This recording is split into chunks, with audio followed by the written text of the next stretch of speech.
Ferromagnetic material. Ferromagnetic material सबसे strong magnet बनाने वाले मटेरियल होते हैं। फेरोमैग्नेटिक मटेरियल जो है इसकी बिल्कुल सेम कैरेक्टरिस्टिक्स है जो हमने पैरा में पढ़ी है, बस थोड़ी एडवांस है। जो कैरेक्टरिस्टिक्स पैरा की है वही फेरो की है, बट ग्रेटर अमाउंट में है। फेरोमैग्नेटिक सबस्टेंस में भी जो एटम और मॉलिक्यूल होते हैं उनमें नेट मैग्नेटिक डाइपोल मोमेंट होती है, जैसा कि पैरा में था। फेरोमैग्नेटिक मटेरियल को भी जब हम फील्ड में रखते हैं तो फील्ड बड़ी स्ट्रांगली इनके अंदर से पास करती है, जैसा कि हमने पैरा में किया था। जैसे ये आपका कोई फेरोमैग्नेटिक मटेरियल है तो सारी फील्ड इसके अंदर से जाएगी, एक्सटर्नल फील्ड जो है, और बड़ा स्ट्रांगली जाएगी फेरो के अंदर। सबसे स्ट्रॉन्ग मैग्नेट अगर हमें बनाने हैं तो हम फेरोमैग्नेटिक मटेरियल का यूज़ करेंगे। तो इसकी प्रॉपर्टी देखते हैं, वही सारी प्रॉपर्टी है जो हमने पैरा में पढ़ी थी। नंबर 1, इनको भी जब फील्ड में रखेंगे तो फील्ड सारी की सारी इसके अंदर से पास करेगी और ये अलाइन रहेगा। इसका लॉन्गेस्ट एक्सिस जो है वो फील्ड के अलाइन रहेगा। अगर फील्ड इधर जा रही है, ये नॉर्थ पार्ट है इसका, ये साउथ पार्ट है मैग्नेटिक फील्ड का, तो ये इसका लॉन्गेस्ट एक्सिस अलाइन दी फील्ड रहेगा। दूसरी प्रॉपर्टी, ये भी वीकर टू स्ट्रॉन्गर जाएगा।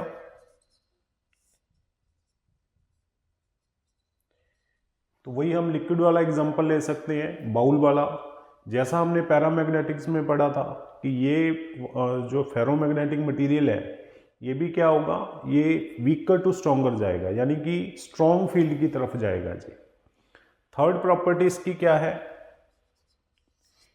Weaker to stronger in non uniform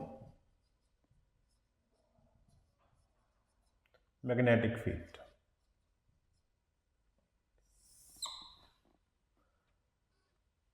third property है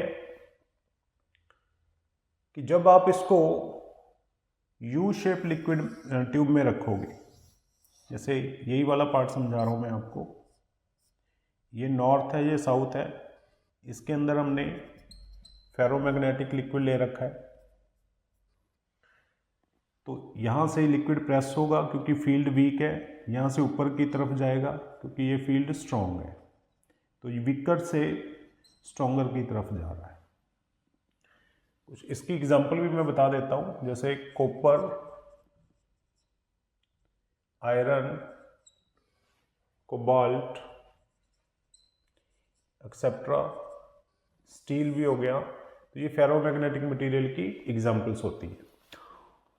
इसकी जो रिलेटिव परमेबिलिटी होती है फेरोमैग्नेटिक मटेरियल की, ये 1 से बहुत ज़्यादा होती है। मीन्स ये अराउंड मान के चलिए 1000 के अराउंड होती है, मोर देन 1000 भी होती है। तो परमेबिलिटी की वैल्यू मोर देन 1000 का मतलब क्या है कि ये बहुत ही ज़्यादा मैग्नेटिक फील्ड को अलाउ करेगा अपने में से पास होने के लिए। और जब फील्ड लाइंस बहुत ज़्यादा किसी मटेरियल में से पास करेंगी, बहुत स्ट्रांगली पास करेगी, तो वो बहुत ज़्यादा स्ट्रॉन्ग मैग्नेट बनेगा। तो अगर इसका म्यू आर ज़्यादा है तो इसकी जो ससेप्टिबिलिटी है, जो कि म्यू आर -1 है, ये भी 1 से बहुत ज़्यादा होगी, लार्ज वैल्यू होगी। जैसे ये लार्ज वैल्यू है, ऐसे ये लार्ज है। तो ससेप्टिबिलिटी लार्ज होने का मीनिंग क्या है कि ये बहुत ज़्यादा स्ट्रॉन्ग मैग्नेट बन चुका है, बहुत इजीली बन जाएगा, जल्दी बन जाएगा। जिसकी ससेप्टिबिलिटी का नंबर बहुत ज़्यादा होता है, वैल्यू बहुत ज़्यादा होती है, वो बहुत ज़्यादा इजीली मैग्नेटाइज बन जाता है। देखिए 5 प्रॉपर्टी है इसकी।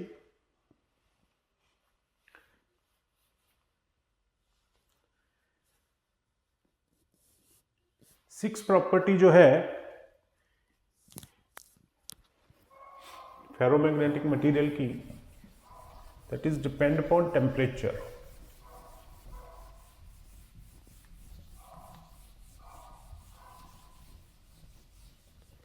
सिक्स प्रॉपर्टी कहते हैं इसकी ससेप्टिबिलिटी इन्वर्सली प्रोपोर्शनल होगी टेम्परेचर के। लेकिन आप इसको लिखोगे susceptibility is equal to C/T - TC। यहाँ पे C होता है क्यूरी कांस्टेंट और TC होता है क्यूरी टेम्परेचर। तो अगर आप फेरोमैग्नेटिक मटेरियल को फेरोमैग्नेटिक मटेरियल का टेम्परेचर इंक्रीज करोगे तो उसका भी मैग्नेटिज्म कम होना स्टार्ट हो जाएगा। एक टेम्परेचर आएगा TC क्यूरी टेम्परेचर, जिसमें फेरोमैग्नेटिक मटेरियल जो है वो कंप्लीटली चेंज हो जाएगा पैरा में। और टेम्परेचर बढ़ाओगे तो उसकी और मैग्नेटिक प्रॉपर्टी डिक्रीज होना स्टार्ट हो जाएगी। अब यहाँ पे T-TC का क्या मीनिंग है कि पहले तो वो फेरो ही रहेगा, टेम्परेचर इंक्रीज किया तो फेरोमैग्नेटिक की मटेरियल कम होना स्टार्ट हो जाएगी, और जैसे ही ये वाला टेम्परेचर आएगा वो पैरामैग्नेटिक्स में कन्वर्ट हो जाएगा। इसे क्यूरी लॉ कहा जाता है। C मतलब Curie constant, TC is Curie temperature. इसका ग्राफ देखेंगे अभी हम I वर्सेस H का। I क्या है? इंटेंसिटी है, इंटेंसिटी ऑफ मैग्नेटाइजेशन, और ये मैग्नेटाइजिंग फोर्स है, इंडक्शन भी कह सकते हैं इसको।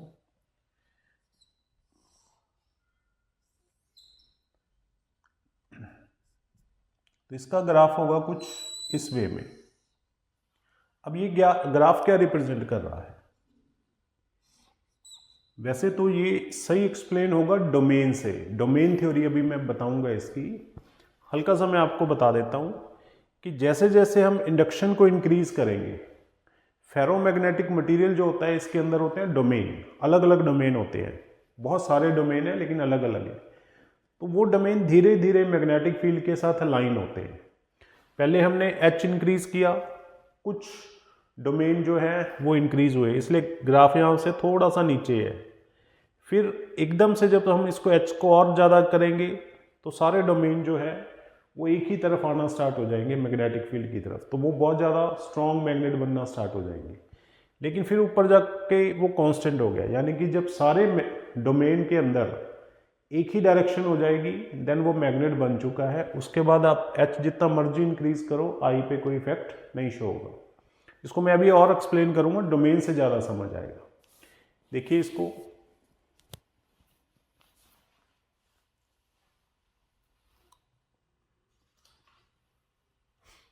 डोमेन थ्योरी देखते हैं।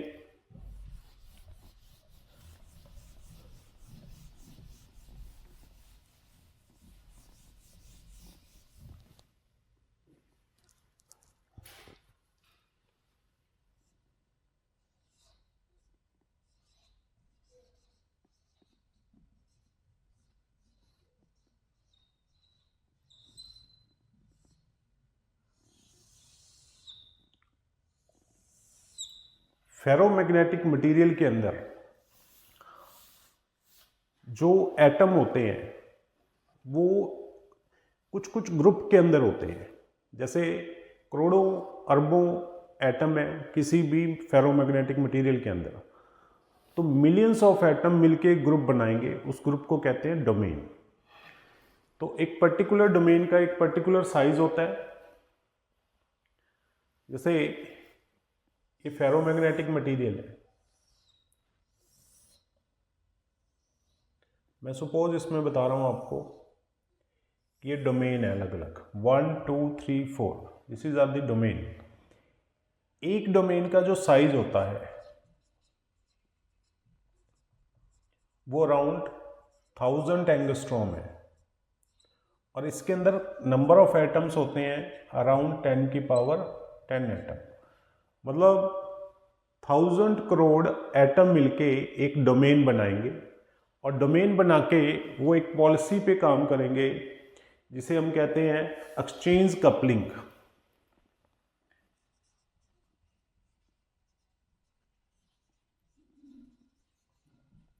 अब एक्सचेंज कपलिंग क्या होती है? पहले तो मैं आपको, जैसे ये एक डोमेन है AOB, इसके अंदर जितने भी एटम हैं उनकी डाइपोल मोमेंट जो है सपोज वो इस तरफ है, ये एक डोमेन है, इनकी नेट डाइपोल मोमेंट है इस तरफ, इसके अंदर कितने एटम है 10 की पावर 10, इस डोमेन का साइज क्या है अराउंड इतना। ये एक्सचेंज कपलिंग को फॉलो करते हैं। एक्सचेंज कपलिंग क्या होती है, हर एक एटम की जो डाइपोल मोमेंट है वो सब कंबाइंड कर लेते हैं। अगर एक डोमेन के अंदर 1000 करोड़ एटम है तो 1000 करोड़ एटम अपनी अपनी मोमेंट को एक ही डायरेक्शन में कंबाइन करते हैं, इसे कहते हैं एक्सचेंज कपलिंग। तो जैसे एक ये डोमेन हो गया, एक डोमेन ये हो गया, इसकी डायरेक्शन मैग्नेटिक मोमेंट की इस तरफ है, इनकी इस तरफ है, इस डोमेन की मोमेंट इस तरफ है। तो जब फील्ड इसके अंदर जीरो है तो आप देखोगे जो नेट मैग्नेटिक मोमेंट है वो हो जाएगी जीरो। इस डोमेन की कैंसिल आउट होगी इससे, इसकी कैंसिल आउट होगी इससे, इसीलिए जितने भी डोमेन होंगे फेरोमैग्नेटिक मटेरियल के अंदर सबकी नेट डाइपोल मोमेंट जीरो हो जाएगी, जबकि इंडिविजुअली वो बहुत ज़्यादा स्ट्रॉन्ग मैग्नेट है। अगर मैं फील्ड को नॉन जीरो कर दूं,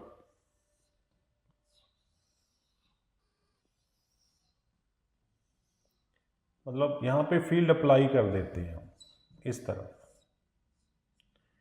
तो इससे क्या होगा, सबसे पहले स्टार्टिंग में जैसे ही फील्ड को आप धीरे धीरे इंक्रीज करेंगे तो जो डोमेन फील्ड की डायरेक्शन में है उसका साइज बड़ा होगा और जो फील्ड के अपोजिट है उसका साइज छोटा होगा। साइड वाले पे अभी इफेक्ट नहीं पड़ेगा, यानी ये कुछ ऐसा होगा।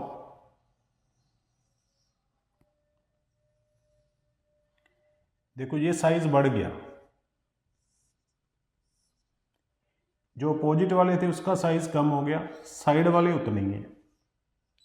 इसीलिए जो ये ग्राफ था एच और आई पहले धीरे से इंक्रीज हुआ, फिर जब और फील्ड अप्लाई करेंगे तो क्या होगा, थर्ड केस में जब एच इज स्ट्रॉन्ग और ज्यादा स्ट्रॉन्ग करोगे, ये वाले भी है धीरे धीरे रोटेट हो जाएंगे ऐसे, यानी कि सारे ऐसे हो जाएंगे, धीरे धीरे होंगे, इसीलिए ये धीरे धीरे बढ़ेगा फिर जाके कांस्टेंट हो जाएगा। इसलिए आई और एच का ग्राफ जो है डोमेन की वजह से, ऐसा नहीं है कि फील्ड अप्लाई कर दी सारे एक तरफ हो गए। इस एच को आप धीरे धीरे जब बढ़ाओगे, सबसे पहले जो इसकी डायरेक्शन में थे वो बढ़ेगा, अपोजिट वाला कम हो गया, फिर धीरे धीरे ये वाला जो है इधर होना स्टार्ट करेगा, ये वाले उधर होना स्टार्ट हो जाएंगे। तो इसलिए आई और एच स्ट्रेट नहीं होता, थोड़ा पहले डीप होता है, फिर लॉन्ग जाता है, देन फ्लैट हो जाता है। देखिए इसको,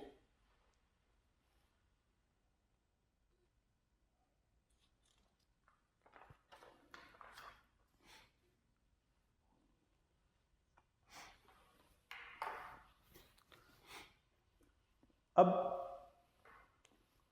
फेरोमैग्नेटिक के अंदर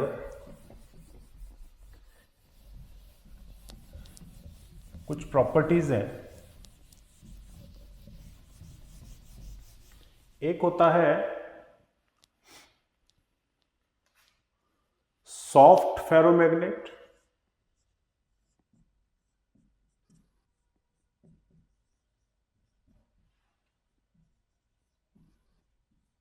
एक होता है हार्ड फेरोमैग्नेट। सॉफ्ट फेरोमैग्नेट वो होते हैं, जैसे कि हम एग्जांपल दे देते हैं सॉफ्ट आयरन की। सॉफ्ट आयरन जो होता है उसे हम कहते हैं कि वो सॉफ्ट फेरोमैग्नेट है। क्यों?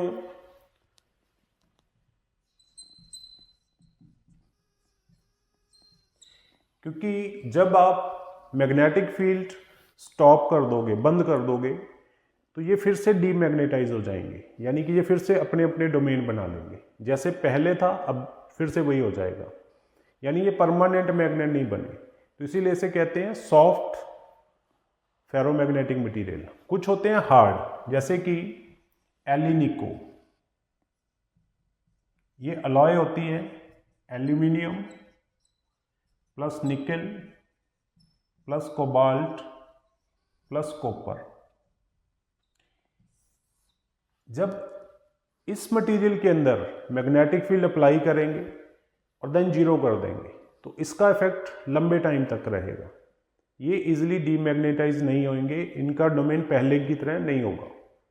इनका डोमेन जो अब हमने बना दिया है ये परमानेंट मैग्नेट बन जाएंगे। देखिए इसको,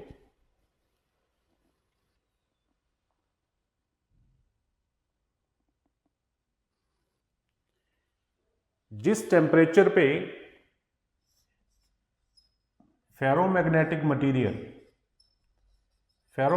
मटेरियल जिस टेम्परेचर पे पैरा बन जाते हैं उसे हम कहते हैं क्यूरी टेम्परेचर। मैं ऑलरेडी बता भी चुका हूं आपको, फिर से बता रहा हूं।